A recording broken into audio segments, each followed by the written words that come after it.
Hola amigos de YouTube, soy Stephanie GC y en este nuevo video les traigo una historia de terror llamada Atrapada en el subterráneo. Espero que les guste.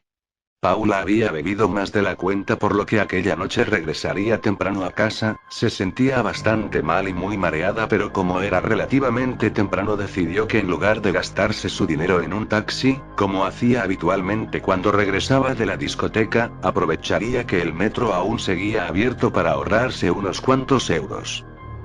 El trayecto era largo y las pocas personas que viajaban en su vagón parecían tan cansadas como ella. Solo un grupo de amigos que bromeaban al fondo del tren hacían el suficiente ruido con sus bromas y risas para mantenerla despierta, pero cada vez tenía que luchar con más fuerza para no quedarse dormida.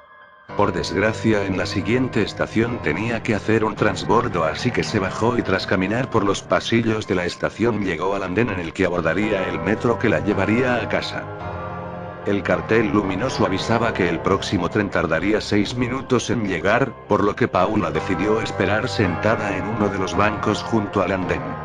El silencio y la soledad de esa estación provocaron lo inevitable y a pesar de sus esfuerzos se durmió y casi sin darse cuenta se recostó en el banco usándolo como si fuera una cama. Era tan profundo su sueño provocado por la borrachera que cuando pasó el último metro de la noche ni siquiera lo sintió pasar. Hasta pasada más de una hora no se despertó. Por suerte la borrachera parecía haberse esfumado parcialmente tras la cabezadita, pero algo parecía no ir bien. El cartel que avisaba la llegada del próximo tren estaba apagado y al mirar la hora en su teléfono móvil se dio cuenta que eran casi las 2 de la mañana. Asustada empezó a subir las escaleras mecánicas de la estación, que ya estaban apagadas, para salir de allí. La parada en la que tenía que hacer transbordo era una de las más antiguas, viejas y pequeñas de la ciudad, por lo que la sensación de agobio y miedo eran mucho más intensas. Al llegar a la salida, la peor de sus pesadillas se hizo realidad. Las puertas estaban cerradas y no había nadie en la estación, por lo que por más que gritara nadie podría escucharla desde la calle. Además su teléfono estaba sin cobertura. Esas malditas estaciones casi nunca tenían señal y las puertas de cristal herméticamente cerradas la separaban del exterior aún por unos cuantos metros. Paula no sabía qué hacer, miraba a las cámaras de seguridad y hacía gestos esperando que alguien desde algún puesto de control pudiera verla, pero ella misma sabía que eso era imposible. No había nadie controlando las cámaras porque la estación había sido cerrada desde fuera. ¿Cómo era posible que nadie la despertara? ¿No tenían los guardias de seguridad que comprobar que nadie quedara dentro de la estación antes de cerrar? Su miedo se convertía por momentos en cólera y confusión. Desde luego no podía esperar hasta que a la mañana siguiente abrieran de nuevo el metro. Faltaban más de 4 horas para que se reiniciara el servicio y si llegaba a casa a las 7 de la mañana su padre probablemente la mataría. Con la mente aún nublada por el alcohol decidió que lo mejor que podía hacer era caminar por los raíles del tren hasta la siguiente parada. El camino era oscuro y realmente tétrico, pero sabía que su destino no estaba muy lejos y gracias a la luz del flash de su teléfono podría alumbrar el camino. La siguiente estación era una de las más importantes, con gran cantidad de líneas y recientemente había sido remodelada, por lo que estaba segura que allí podría encontrar a alguien que la permitiera salir a la calle donde abordaría un taxi. La idea parecía muy buena, pero a la hora de la verdad recorrer aquellos túneles era realmente escalofriante. Un silencio casi sepulcral hacía que hasta la más leve de sus pisadas resonaran con el eco de las paredes. Se podían escuchar los chirridos de las ratas y el goteo de algunas zonas en las que parecía que había leves escapes de agua. Sus pasos eran cortos y se detenía a menudo a escuchar porque sentía como si alguien la observara desde la oscuridad. El miedo la invadía y paralizaba por momentos, pero ya era demasiado tarde para volverse atrás. Debía estar casi a mitad de camino cuando unas voces la alertaron. Por un momento pensó en gritar para que supieran que estaba allí, pero decidió ser cauta y apagar la luz de su teléfono mientras se escondía en un estrecho pasillo que había en un lateral del túnel. Mientras permanecía escondida y en silencio pudo ver la figura de dos hombres bastante corpulentos. Sus ojos cada vez se adaptaban más a la escasa iluminación de las luces de emergencia que había cada muchos metros en el túnel. Ambos parecían discutir acaloradamente por un cartón de vino y a escasos metros de donde se encontraba Paula comenzaron los empujones y golpes.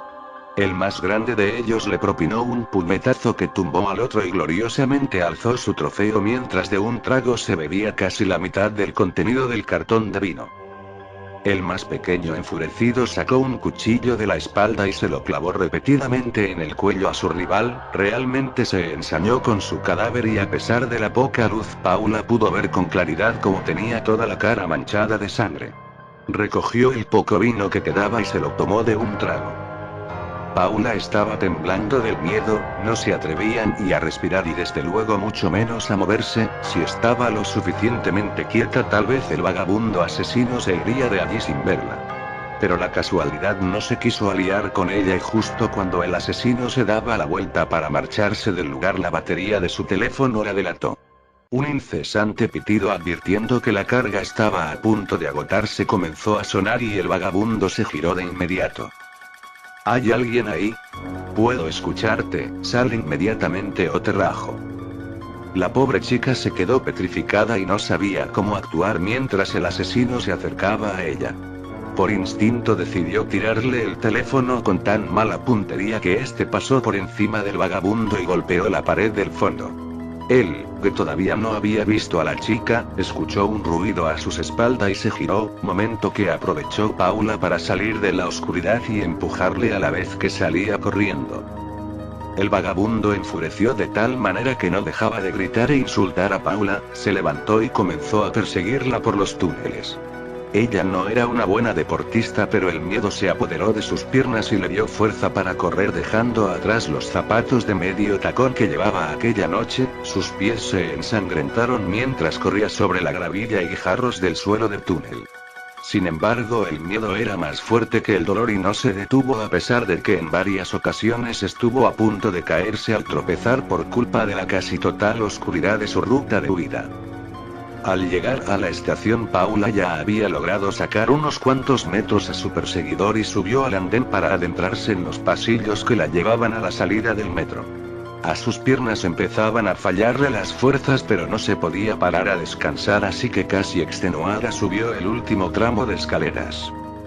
Lo que vio allí la heló la sangre, la estación estaba al igual que la anterior cerrada y no parecía haber nadie, comenzó a gritar desesperada, a gesticular a las cámaras y golpear las puertas.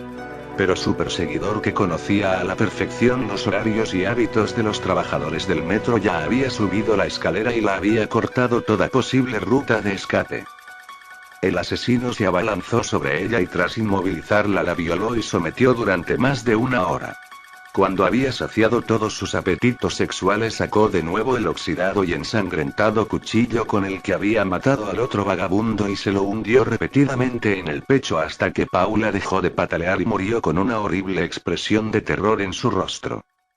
Al día siguiente los trabajadores se encontraron con un surco de sangre que se perdía en la profundidad del túnel, asustados deciden revisar las cintas de vídeo que grabaron esa noche y pudieron observar la desgarradora escena de la violación y asesinato y cómo el vagabundo arrastraba el cuerpo de Paula dejándolo caer escaleras abajo para de nuevo arrastrarlo hasta la oscuridad de las vías del tren.